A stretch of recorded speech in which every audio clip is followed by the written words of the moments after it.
Good morning to all. ఈరోజు ఫైట్స్లో భాగంగా Andhra Pradesh budget 2026-27కి సంబంధించి ఏపీ డిఎస్సిలో అత్యంత ఇంపార్టెంట్ అయిన క్వశ్చన్స్ను మనం చూద్దాం. ఇక ఆంధ్రప్రదేశ్ బడ్జెట్ 2026-27 పేదలకు వివిధ రూపాల్లో లబ్ధి రూ. 51.883 కోట్లు. పింఛన్లు, అన్నదాత సుఖీభవ, తల్లికి వందనం, దీపం తదితరాలు. ఎస్సీ, ఎస్టీ, బీసీ, మైనారిటీ మహిళలకు రూ. 91.527 కోట్లు. సాగునీటి రంగానికి 18.223 కోట్లు. టోటల్ 3,32,205 కోట్ల అంచనాతో రాష్ట్ర బడ్జెట్ ప్రవేశపెట్టిన ఆర్థిక మంత్రి Payyavula Keshav.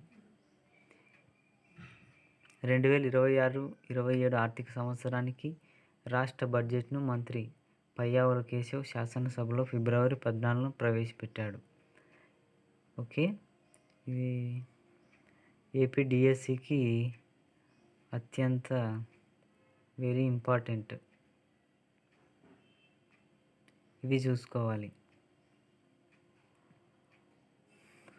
Total AP budget అడగచ్చు, లేదా సాగునీటి రంగానికి ఎంత బడ్జెట్ కేటాయించారు, ఎస్సీ, ఎస్టీ, బీసీ, మైనారిటీలకు ఎంత బడ్జెట్ కేటాయించారు, పెన్షన్లకు ఎంత బడ్జెట్ కేటాయించారు, ఇది అనేది స్క్రీన్ షాట్ తీసుకొని ప్రతిరోజు దీన్ని చూడడం ద్వారా మనకు గుర్తు ఉంటుంది. ఓకే.